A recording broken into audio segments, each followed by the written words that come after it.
Hola, ¿cómo están? Espero que se encuentren bien. Nuestro siguiente libro que vamos a leer es sobre la neurociencia de las emociones. Una manera simple de poder entender la mente y también las emociones, ¿ok? Está dentro de, de nosotros poder lograr nuestro potencial, ¿ok?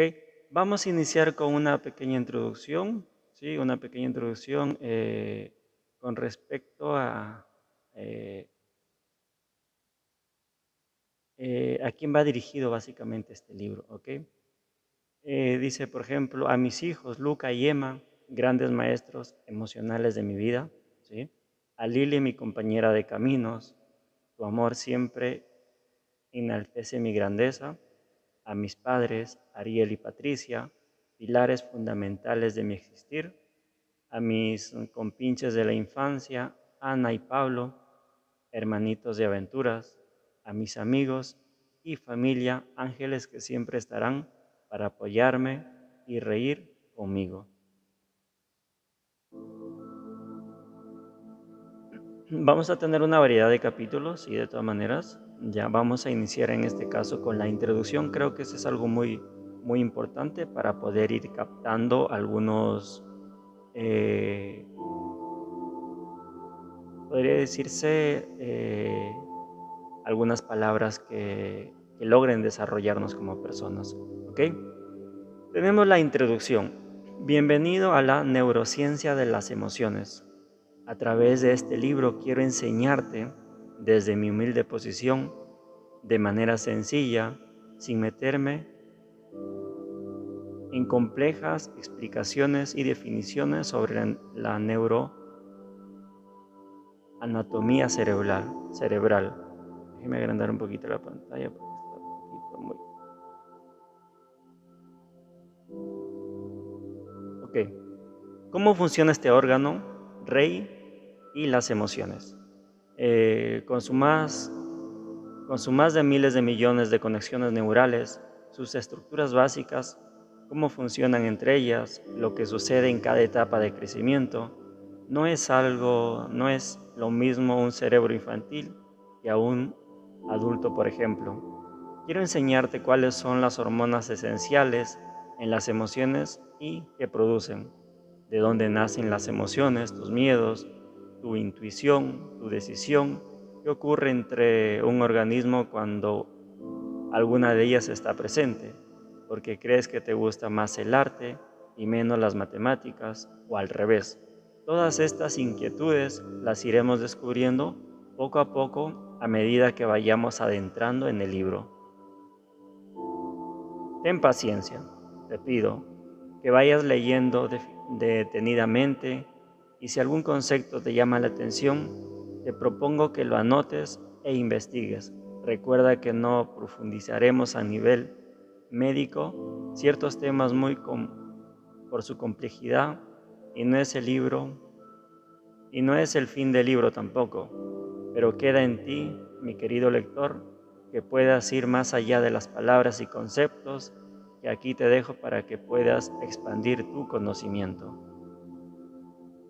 Un poco de sinceridad siempre es buena, y déjame contarte que la mente humana no siempre me había interesado.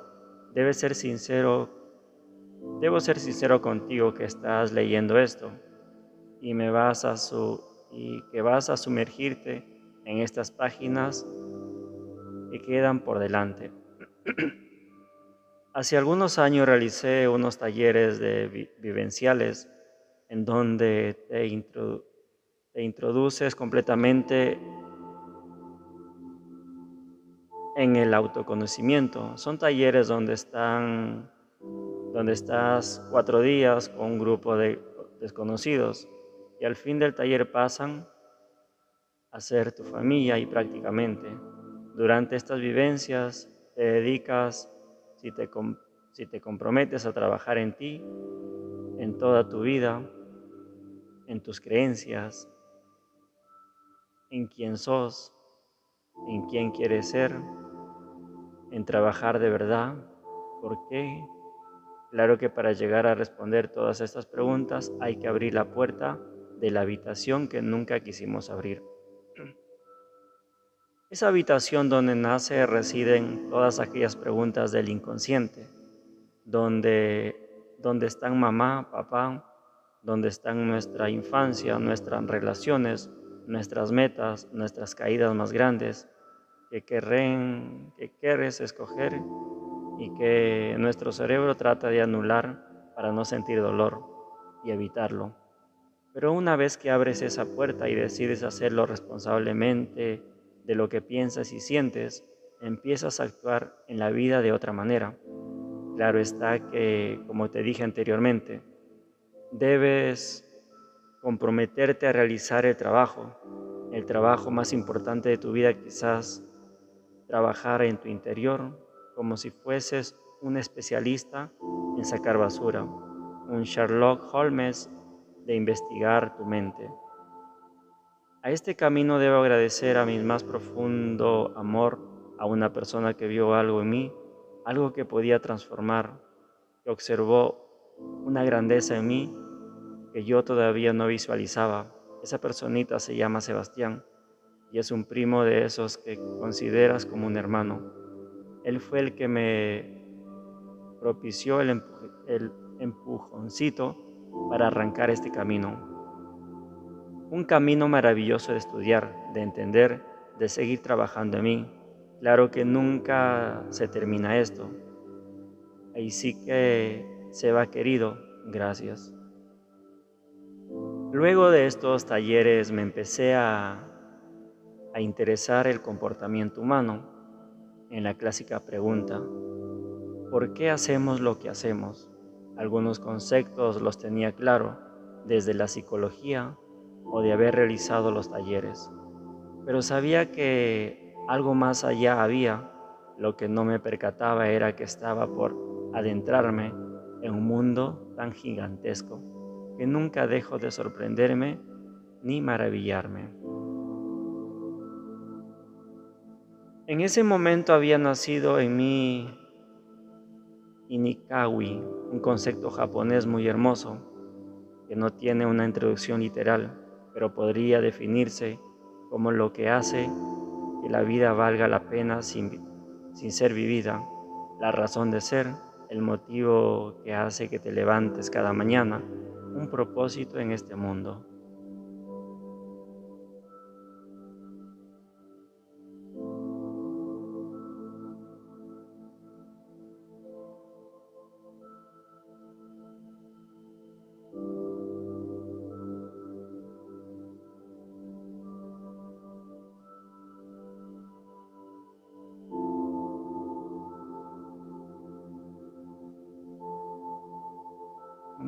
Un momento, ¿dónde está?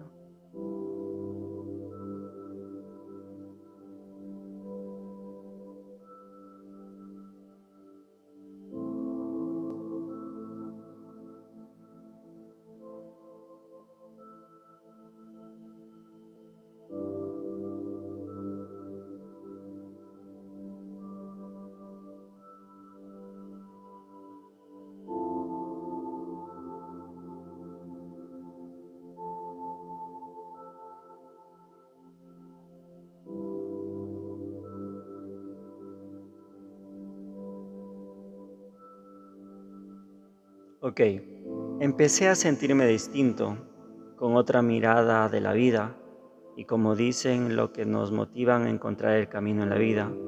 Cuando lo encuentras, te das cuenta enseguida y eso pasó porque antes estaba en un estado del ser que no entendía. No sabía qué quería en realidad, sí, pero no lo vislumbraba en cierto sentido. Había encontrado la respuesta que buscaba Alicia cuando le preguntaba al conejo qué camino tomar. Sabiamente el conejo le contestó a Alicia que si no sabe hacia dónde va, a dónde quiere ir, no importa el camino que elija, porque en sí eso tampoco importa.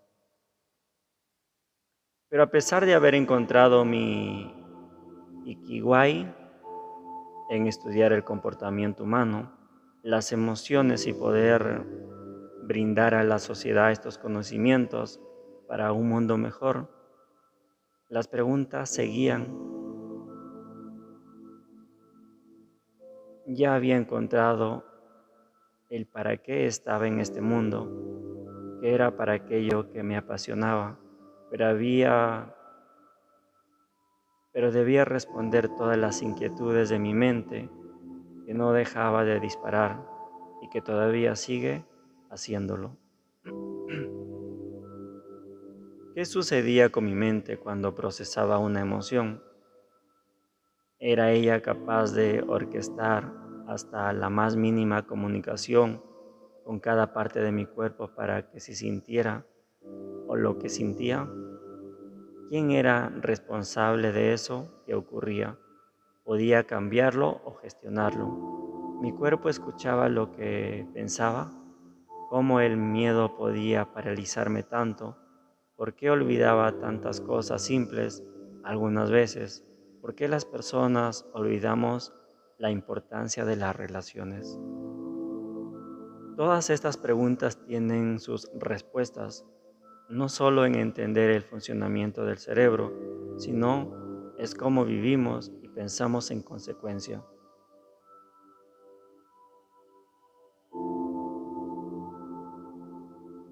No es sencillo de explicar cada pregunta sin abordar primero cómo funciona nuestro cerebro, de dónde nace el miedo, qué hormonas están presentes en algunas emociones, los tipos de memoria, cómo pensamos, etc.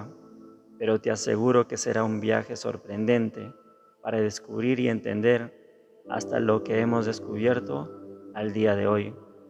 El universo que tenemos por dentro, luego podremos pasar las emociones en sí y analizar el apego, los tipos de apego, cómo funcionan los cimientos emocionales de nuestra vida, por qué decimos que amamos como nos amaron. Te brindaré algunos tips para todos aquellos que interactuamos con la infancia y la importancia de ciertos aspectos emocionales a tener en cuenta y muchas interrogantes más.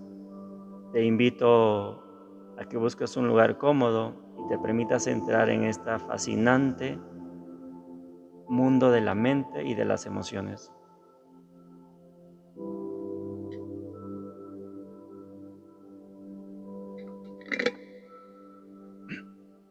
Si bien hay un capítulo dedicado a cada uno de estos conceptos, cerebro y emoción, no voy a poder separarlos uno del otro, ya que están en relación constantemente. Y como verás más adelante, descubrirás que no somos seres racionales que sentimos, ni seres emocionales que pensamos. Más bien, me gusta decir y pensar que somos un perfecto equilibrio entre ambos, o al menos nos esforzamos por tenerlo. Ahora sí, después de haberte dedicado unas palabras, te dejo para que comiences este hermoso viaje de descubrimiento e investigación. Te abrazo. Vamos a leer el primer capítulo que dice: soy un cerebro Watson. El resto de mí es un mero apéndice. Arthur Conan Doyle. La piedra de Mazarino. Como primer tema vamos a tener tres en uno. Nuestro cerebro, como todo en la historia del tiempo, ha evolucionado constantemente, no al ritmo que te imaginas. El tiempo siempre será relativo. Antes de ser lo que somos hoy, fuimos animales, y antes de eso quizás meras estructuras celulares. Si bien hay muchas teorías y fundamentos para explicar la evolución del cerebro humano, vayamos a la teoría que nos trae Paul MacLean en la década de los 60, que explica la evolución del cerebro humano, la cual plasma en su libro The Tuning Brain in the Evolution en 1990, la que asumo será más fácil de entender: el cerebro triuno. Por eso le llaman 3-1. Paul afirma que nuestro cerebro es la sumatoria de tres capas que rodean el tronco encefálico, y dichas etapas se relacionan con distintas etapas evolutivas animales. Primero nos propone el cerebro de pez, que ocurre en la etapa prenatal y que se encarga del funcionamiento de los órganos, se encarga de algunos reflejos primitivos y su máximo desarrollo ocurre hasta los 6 meses de gestación. El cerebro reptiliano es el más antiguo de todos, casi unos 50 millones de años. Se encuentra en el tronco cerebral, justo encima del lugar en que la médula espinal encede al cráneo y se centra básicamente en la regulación de nuestras funciones más básicas, como la respiración, el ritmo cardíaco, la presión arterial, sueño, orinar, llorar, etc. Todo lo que hace un recién nacido. Además despierta nuestros instintos más básicos de supervivencia, defendernos, huir o paralizarnos. Muchas veces es la mejor opción, reproducción, junto con el cerebro límbico. Su maduración comienza cerca del año de edad. Este cerebro se pone en marcha cuando la homeostasis, capacidad de los organismos para mantener el equilibrio de sus condiciones internas, que se necesita para sobrevivir y funcionar correctamente. Se ha roto en nuestro organismo y es parte el encargado de avisar que está saliendo de la zona de confort. Este cerebro se pone en marcha cuando la homeostasis se ha roto en nuestro órgano. El cerebro límbico emocional, hace 200 millones de años, es el encargado de los estados de supervivencia como correr y pelear, y de la aparición de los estados emocionales como el miedo, la rabia o la felicidad. Sus principales actores son los núcleos amigdalinos, los disparadores de las emociones, junto con el hipocampo encargado de procesar la memoria, convirtiendo memoria de corto plazo o de largo plazo. El hipotálamo, generación de hormonas y neurotransmisores, y el tálamo, quien actúa como vigia de los sentidos. Este sistema es el encargado de decidir qué cosas merecen ser aprendidas y de qué modo quedan impregnadas en nuestra memoria, dependiendo de si la experiencia que ha sido placentera o dolorosa. Ya veremos más adelante cómo funciona el principio de condicionamiento. Somos seres racionales que sentimos, para ser seres emocionales que razonamos. He olvidado de mencionarte una parte muy importante de este sistema, la corteza orbitofrontal. Es la válvula de salida de las órdenes emocionales hacia las zonas del lóbulo frontal, encargado de estrategias, planificación, etc. Este síntoma es el que acalla los impulsos racionales de vez en cuando. El cerebro racional, neocórtex, aparece alrededor de 100 millones de años atrás. Es el cerebro humano más evolucionado que se encarga del procedimiento cognitivo, de la toma de decisiones razonadas y lógicas, y de funciones ejecutivas como el habla, por ejemplo. A su vez está dividido en dos hemisferios, derecho e izquierdo, unidos por un cuerpo coloso. El hemisferio izquierdo es el lógico, matemático, es secuencial, estructural, y el hemisferio derecho es el emocional, holístico, musical y visual. Muchas estructuras neurales están duplicadas para que haya un una en cada hemisferio, núcleos amigdalinos, por ejemplo. Como te habrás dado cuenta, por el tiempo de evolución de cada cerebro, podemos decir que rompemos con el dicho popular que como antes se creía, somos seres racionales que sentimos para ser seres emocionales que razonamos. Todas las decisiones de nuestro día están basadas en emociones, ya sea por experiencias viejas, recuerdos, memoria, emociones asociadas, o por experiencias nuevas, emociones nuevas, y la mayoría de ellas son inconscientes. Algunos investigadores y autores estiman que alrededor del 94% de nuestras decisiones son inconscientes, es decir, ya las habías tomado antes de darte cuenta o ser consciente de ello. En simples palabras, nuestro mundo se rige más por las emociones que por la razón.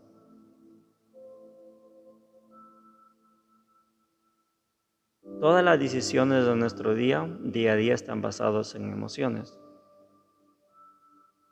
¿Cuántas decisiones se cree que tomas en tu día a día basado solamente en la razón?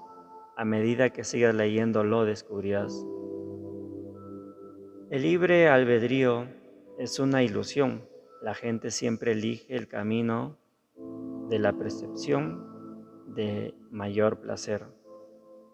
Científicos estadounidenses interesados por el control de las emociones y el comportamiento humano. El siguiente tema, si no lo usas, se pierde.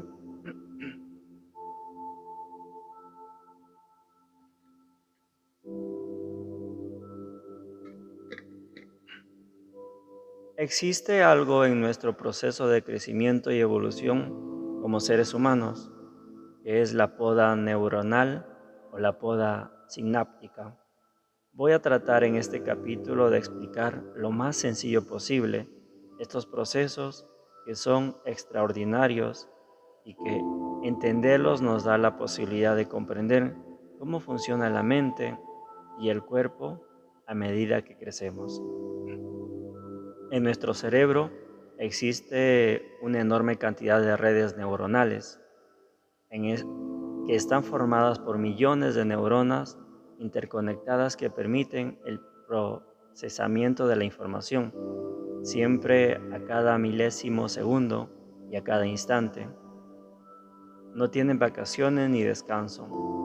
Durante los 2 últimos meses de gestión y hasta la primera etapa temprana de nuestro crecimiento, alrededor de 2 años, poseemos 5 a 6 veces más estas conexiones, lo que se conoce como sinaptogénesis, mucho más de lo que necesitamos realmente en la vida adulta, pero todo tiene un propósito en la naturaleza.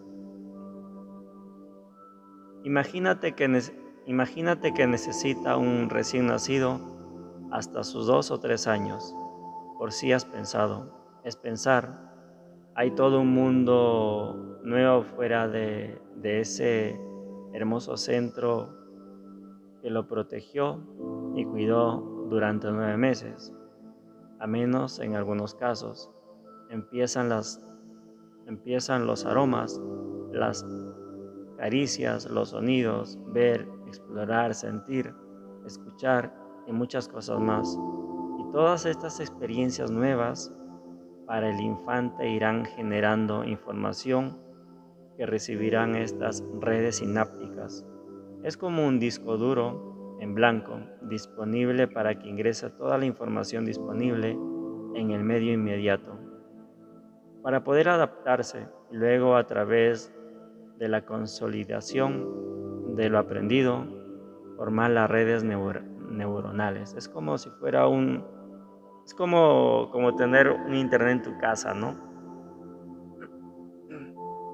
Conectas digamos, un modem, creo que se llama así, un navegador de internet y luego distribuyes a todas tus computadoras. Pero hay una principal que recibe toda la información, ¿no? Y esa de hace, y eh, las, las neuronales básicamente son como que transmiten esa información a través de redes. Bien, alrededor de 2 años poseemos hasta 5 a 6 veces más de estas conexiones. Hacia los 3 años hay una enorme cantidad de conexiones neuronales y en el proceso se podan, eliminación o destrucción. Comienza todas aquellas conexiones que no han sido utilizadas con frecuencia se eliminan. Imagínate que tienes múltiples caminos para llegar a tu trabajo, pero siempre utilizas 2 caminos alternativos que tienes, lo que hace la evolución y la ingeniería de nuestra Matrix.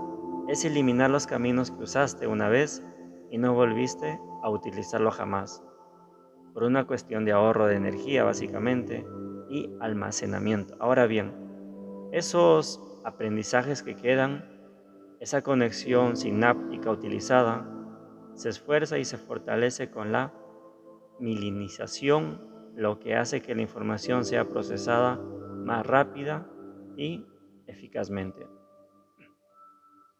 Es eliminar los caminos que usaste una vez y no volviste a utilizar jamás. A medida que seguimos creciendo, las conexiones neuronales siguen aumentando, en menor medida, claro que en la edad temprana, hasta llegar a la adolescencia, donde comienza la poda a escala masiva. Pero quiero realizar un, un apartado para algo tan importante en la infancia, algo que colabora con el correcto, sano y desarrollo cognitivo emocional de toda persona a lo largo de su vida. Pasemos a lo siguiente.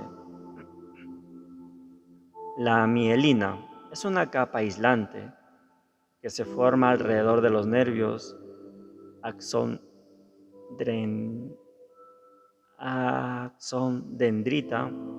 Está compuesto de proteína y sustancias grasas. La capa aislante de la mielina permite que los impulsos eléctricos se transmitan de manera rápida y eficiente a lo largo de las neuronas. La mielina. Luego tenemos estimúlame como siguiente subtítulo. Estimúlame. La gran importancia de entender estos procesos, principalmente como padres, madres, maestros o cualquiera que tenga interacción o vínculos con niños, es que, como en todo proceso, no siempre funciona de manera correcta o eficiente al mismo, pero esto depende de algunos factores. Un factor importante es la falta de estimulación a la edad temprana. Líneas atrás te explicaba lo que sucede con las conexiones no utilizadas en la poda, que son eliminadas, ¿no? Imagínate un bebé o un infante que ha tenido poca o nula estimulación de aprendizajes y consolidación de ellos. ¿Qué piensas que pasará? La respuesta es clara. Estos pequeños recibirán una poda mucho mayor de lo normal, lo que puede perjudicar la gestión de emociones, el lenguaje y la memoria, procesos cognitivos llevados a cabo por la corteza temporal, la cual se ve afectada. Asimismo, los traumas durante la infancia pueden inferir en un correcto proceso de poda neuronal, lo que produce una red de neuronas muy túpidas.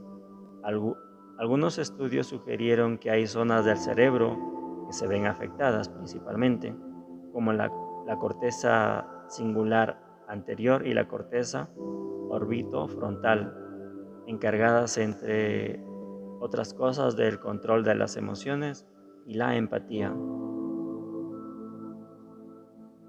Desde que encontré mi pasión por el estudio de las emociones y me he sumergido en las neurociencias, he tratado de dejar en claro algo siempre que tengo la oportunidad de charlar sobre este tema.